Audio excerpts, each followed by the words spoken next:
want to talk about something very serious. No, I'm just kidding. Go ahead. I just wanted to see your guys' reaction, but there wasn't much of one. You guys had a long day, huh? Andre, to your left. Yeah. How are you? I believe this is your first fight in front of a crowd since January 2020. Is that correct? Yeah. So how's it feel? I know it's quote unquote enemy territory, but how's it feel to be fighting in front of a crowd again? I haven't put too much thought into the fact that it's enemy territory. I'm just excited to fight in a big cage, big arena, big show, all that excitement that fans bring. It's enemy territory, I guess, because he's from here and I'm not. But to me, like if you're a fan that pays your hard-earned money to support what we do, then I don't know, you're not an enemy. Like if you show up and you boo me, you're still giving energy to what we're doing, and you're still taking part in this thing that we do. So I'm excited to fight in front of a crowd again, whether they're rooting for me or not. It's exciting. And at this point in your career, do you like the travel and stuff like that, or you rather fight close to home? I'd rather fight close to home probably, but if I have the choice, but I've gotten to do that so many times that it's nice to kind of switch things up and mix things up a little bit, and be able to explore a new part of the world with my team, my girlfriend, and people that I love, and have some new experiences and some new places. And after I win this fight Saturday, I'm going to go to explore a little bit, go to Rome and see some great historical stuff. I'm a history nerd, so to be able to go see some historical stuff might come as a surprise to you guys, but there's not a lot of history in Northern California. I love Northern California, but there's not a lot of coliseums and old buildings and history. So it's cool to be in Europe and see all these old buildings and see all this history, and it's been a great experience. So yeah, as much as I'd like to fight close to home, that's nice. It's also a beautiful experience to travel the world and get to do what you love. And I know you said you didn't pay too much mind to the whole enemy territory thing, but you have excelled before. You've beaten Felipe Arantes in Brazil, Mowgli Benitez in Mexico. So is there part of it that maybe I beat Artem in Poland, which is close enough. Like whatever, Yeah. So is part of you kind of thrive in that position, maybe? Yeah, it's just a fight, Like I've done this so long, and there's still always going to be nerves and excitement, and but I've done this for so long, and I've been doing this is my whole life. This is my whole career. This is what I am, So it doesn't matter where we're at or who's watching or whatever is going on outside the cage. There's just me and him in the cage, and as long as I perform the way I know I can perform it, nothing else really matters. And Nathaniel is 2-0 since moving up to featherweight. Was he on your radar at all? Yeah, I mean, I was aware of him. He's a great fighter. He's he came up from 35, and he was good at 35 as well too. He's a great fighter, and I look forward to testing myself against him.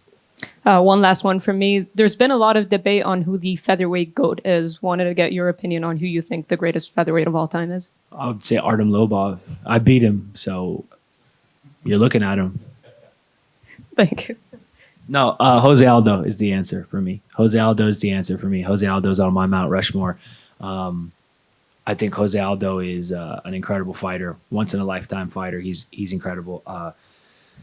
I think you got to throw Max Holloway's name in there too. Shout out to Max Holloway. I love the dude. He's a great person, and he was a great champion.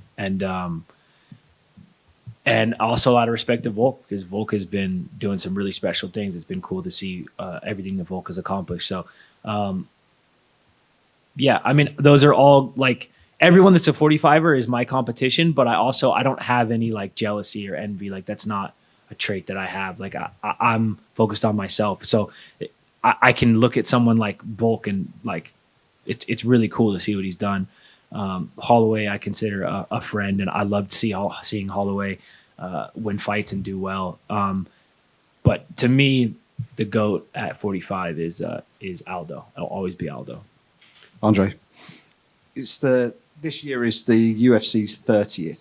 Yeah. You've been in the UFC for a third of that.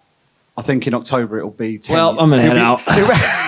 It'll be 10 years. Yeah. What's the secret to being able to stick around on the sport's biggest stage for that long? I don't know. It's a good question. It's like People have asked me about that 10-year mark. I think September is 10 years. People have asked me about that 10-year mark a lot this weekend. And it's a weird thing. Like, it doesn't feel like 10 years. You just wake up one day and you've been doing it for 10 years. I think the secret is just really doing what you love, being passionate about what you love, staying young at heart. I'm also a student. I'm always learning. Like, I learn from guys who are younger than me. I learn from guys who are older than me. I learn from guys who are retired. I learn from guys who aren't even in the UFC yet.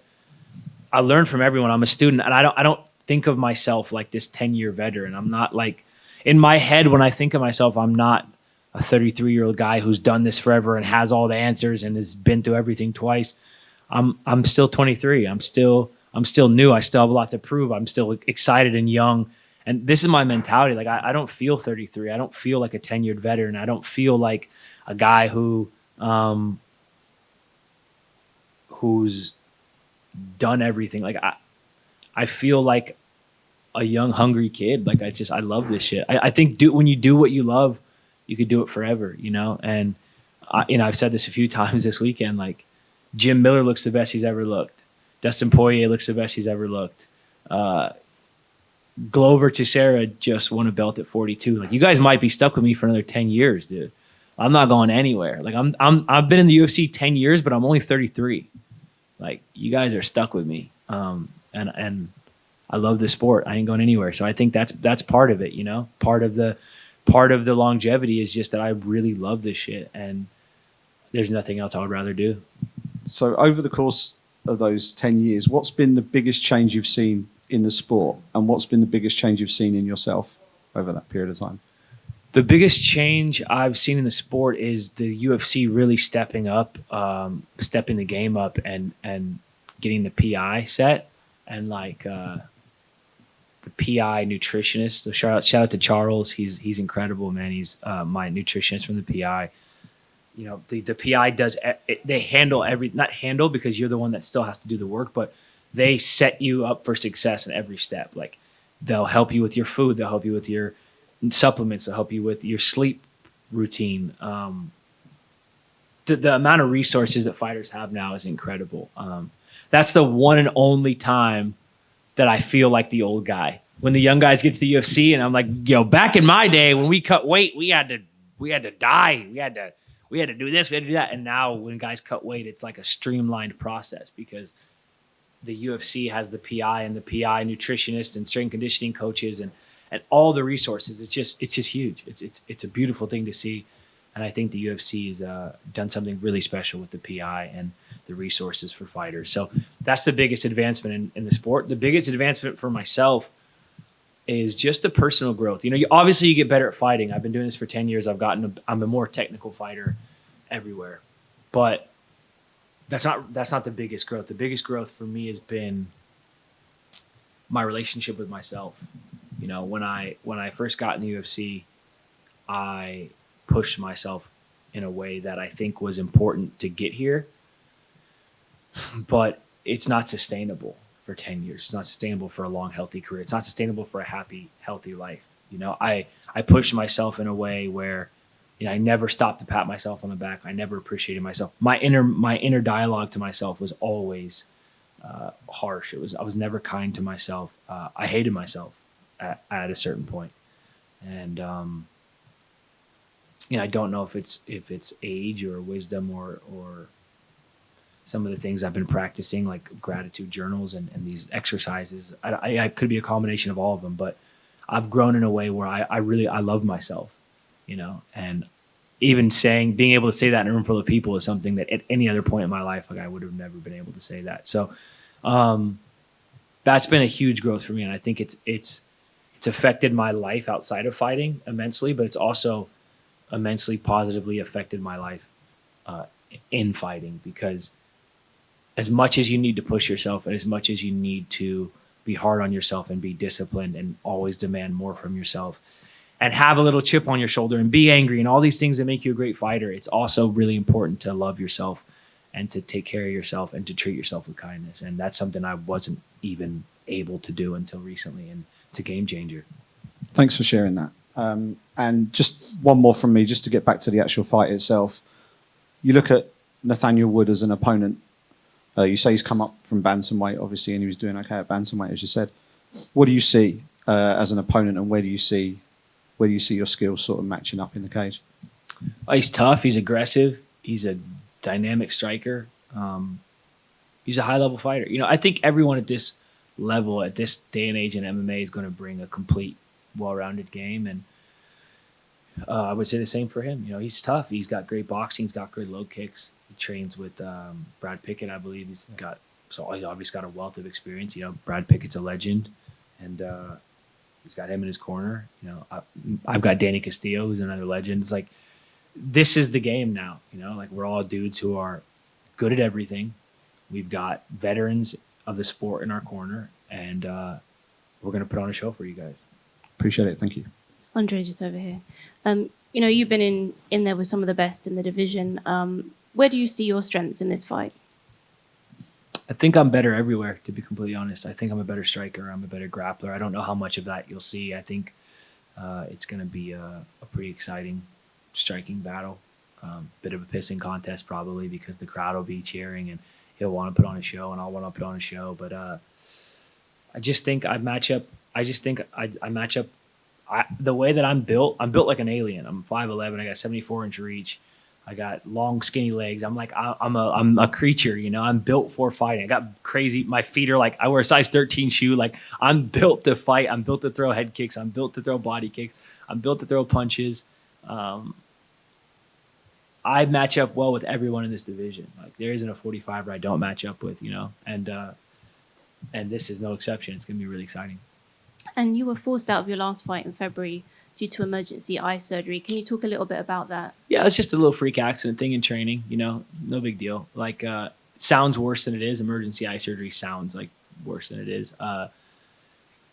Was no big deal. Just a little freak accident type thing in training. Kind of a blessing in disguise. It's just a reminder, like, what we do is dangerous sometimes. You gotta treat it for what it is. Like, you get used to just clocking in and out of your job. You go to training, you go home, but it's not. It's a little reminder that what we do can be dangerous, and you got to treat it with respect and appreciation. And in a way, it was a blessing in disguise, because I don't think there's ever been a period where I had a 3-month period where I had to just, like, go slow, like, settle my ass down, and if I wanted to train, it had to be slow technique, and so it was really good for me. My body got to heal up, and everything is about how you frame it, right? So yeah, I had a little emergency surgery, but the surgery was a success, and I got to spend 3 months working on technique, and it was really good for me. My body got to heal up, and I feel great. And you mentioned Volkanovski as one of the GOATs in the division. Yeah. What did you think about his performance against Yair? Obviously, Yair is someone that you've been in there with. Yeah, I thought it was incredible. I think Yair is an incredibly dangerous guy. I know from experience. It's another fight I would love to run back. Yair is an incredible fighter, and I thought the way that Volkanovski fought him was exactly how you have to fight him. You saw Frankie Edgar do it a few years before. I think Volkanovski did even better. I think Volkanovski's from a technical standpoint, like, a really special fighter, and you got to give credit where credit's due. And he has immense talent, and he's it's impressive the way that he sticks to game plans, the way he's able to implement game plans. When Volkanovski fights, the thing I respect about it the most is it doesn't seem to be that much chaos. Like, this sport is so chaotic. Being in a cage locked in with another dude can be so chaotic. So would you see him fight the way he fights, where he seems to be in real control for a lot of the fights? Very impressive. So yeah, shout out to him. How do you think he does against Ilia Tapori, if that is next? That's exciting, man. Tapori is really, really good. Tapori's got very, very good boxing, from the very good defensive wrestling from the looks of it. So hard to bet against Volk at this point, but Tapori is tough. I'm not sure. To be completely honest, I learn by studying my contemporaries. I watch what they do. I take mental notes on everybody. Obviously, everyone does that. But I learn by watching, and when I watch them on fight night, like, I just watch the way everybody else would. I'm not super, unless you're my teammate, You know, like Josh Emmett or Darren Elkins, I'm screaming at the TV, throwing things. I'm like standing up, pacing around the room. But if you're another guy at 45, I just watch like anybody else watches. So I'm not sure how that fight will go, but it'll be fun to watch. And last one, you mentioned Max Holloway, and again, someone that you've been in there with. Yeah. He's got a fight coming up against the Korean Zombie. How do you think that goes down? Yeah, Max all the way. Max, yeah. If Max is fighting, I'm rooting for him. That's the homie. I got a lot of love for Max. Thank you. Andre, you mentioned being in the UFC for nearly 10 years now. Other than, say, trying to go for a belt and stuff like that, what is there left for you to kind of achieve? Is there anything kind of on the list that you want to tick off, a fight in a certain place or anything like that? No, I've kind of, other than being a world champion, like I'm going to be the UFC Featherweight world champion. I know this in my heart. I believe this. My team believes this. I know that I have the skills to beat anyone in the world. I fought in some of the best guys in the world in close fights. Some of them I've won, some of them I lost. I'm ready to make this run and go get that belt. So that's the top of the sport. That's the checklist. To me, everything else is bonus points. It's all fun. Like we're going to fight in England, cool. We're going to fight in Vegas, cool. We're going to fight over here, cool. We're going to fight this guy, cool. I don't have. I've let go a lot of my obsessive compulsive trying to control like this neurotic thing where you try to make everything fit. You just take things as they come, man. Like you do your best and you be present in the moment and you take things for what they are and everything works out. So for me, it's like I'm going to be a world champion. This is the goal. This is what I'm going to manifest into reality, and all the details leading up to it, they'll come as they come, and I'll deal with them as they are.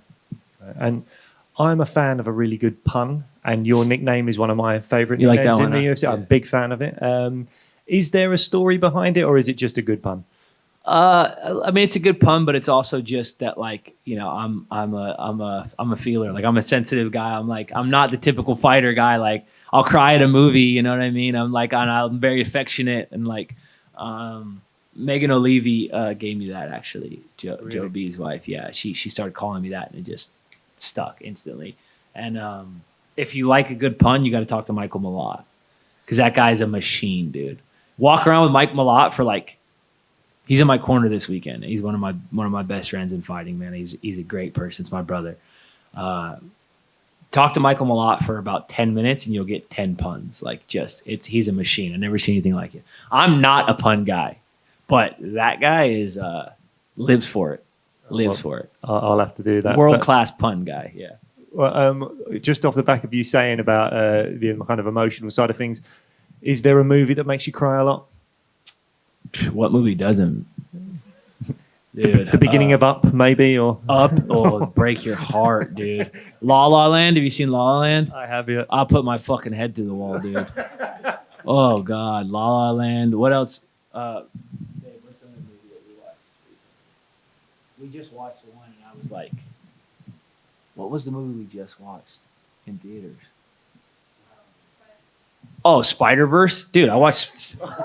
Dude, all the Miles Morales family stuff? Dude, I'm a huge comic book guy. I have my office in my house is just like one wall is just every like video game system I've ever owned. Like I have my PS1 from 1996, the first PS1 I ever got. So I have PS1 through 5. I have a Super Nintendo, a Sega Genesis. That's one wall, and then the rest of the walls are just covered in they're just comic book shelves for comic books. So I'm a huge comic book guy. So I was gonna go watch Spider-Verse anyways. I'm a huge Marvel guy. I was gonna go watch people say, "Oh, I'm a huge Marvel guy" because they watch the movies. That's cool. But I have a room dedicated to comic books. So I'm a huge Marvel guy and a huge DC guy and a huge Image Comics guy, and just comics in general. And so I was gonna go watch Spider-Verse anyways. But it had no business making me cry the way that it did. Because it's a fucking cartoon. It should not have made me cry the way it did. Love it. Thanks very much, man. Thank you. Anybody? We're done? Good? I don't want to talk to you guys anyways. Just kidding. Thank you, guys.